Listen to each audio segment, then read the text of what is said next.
Hey all, Splatypus here, and a wise man named Rikki Simons once said, "Collectibles are good. Collect them. All of them."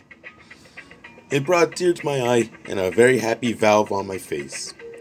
Unfortunately, the game I'm going to be reviewing about doesn't have much of the collection. Oh, does it now? Huh? Is that what I think it is? You darn tooting it is. Ah, jeez. I should have saw this coming a mile away. Splatypus, I oughta kick that tail of yours. How dare you put Rick over me?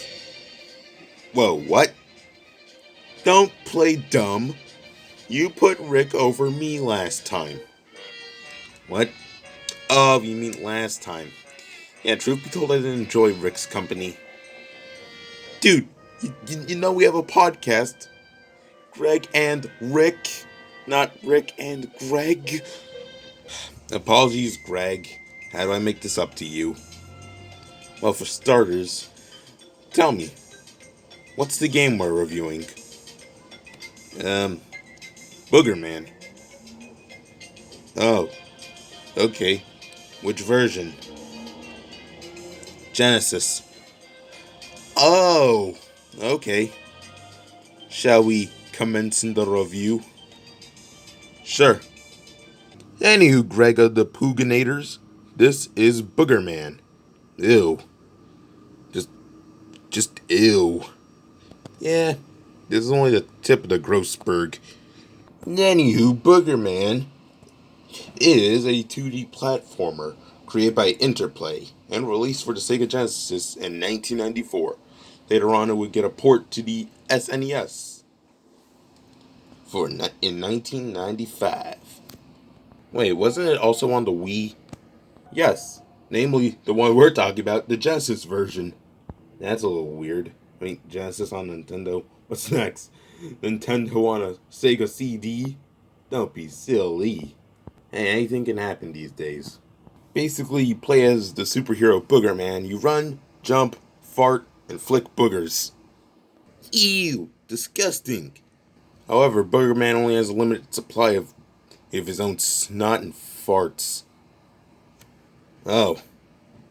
So he uses his own natural instinct in a new way. Heard of silent but deadly, but yee. And the worlds are pretty large, but thanks to Genesis not having screen crunch, it makes it easier to see what's up ahead and what's far from you. Meaning you can see what's in front of you and what needs to get blasted quick. However, some levels have color palettes that look so similar to each other. And those voiceover clips, I mean, I'm not gonna bash the Genesis. They just sound sort of dead. And here's a fun trick if you're ever gonna play this game. Grab 20 plunges, and Boogerman gets another life. There's also Snot, which also, I believe, gives you extra lives. And or power for Boogerman. So, I believe we covered all we had to cover. Yup. So I have to ask you ready to get this rank on? I'm ready to rank. In fact, ranking might be my middle name. Oh boy.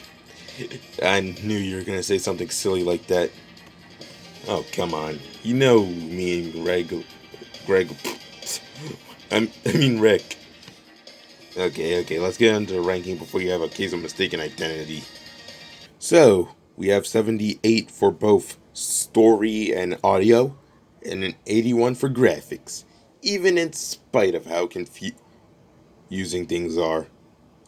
Try 78 for graphics and music, and 81 for storyline. Oh, my bad. And I believe you know what happens next. We add and divide, And there you go, our final results, a 79. Pretty good. Just wish it wasn't that gross, and his audio clips weren't that cheesy and distorted. So, Greg, it's the end of the episode. Seeing how you're my guest of honor, I'd like to let you close it out. Okay. I have a bit of a special message in mind. You do? Yep. A very happy birthday. to a certain somebody. Well, no, it's not my birthday. Yeah, no. I never will remember when you were born. And you don't have to tell me. I'll never get it right. In other words, can you tell them to cut the music real quick? Hey guys, cut the music real quick. Thank you for cutting the music on time. Dim the lights. Happy 50th grade, Lyle. Here's looking at you for another decade or so. Because your voice can never be imitated. Not even AI could try. Because you're irreplaceable. Thank you. Dude, that was heartfelt and almost made me cry. Almost. Yeah, almost. Anywho, this is Greg and Splatypus out. And a happy birthday to you, Miss Great Lyle.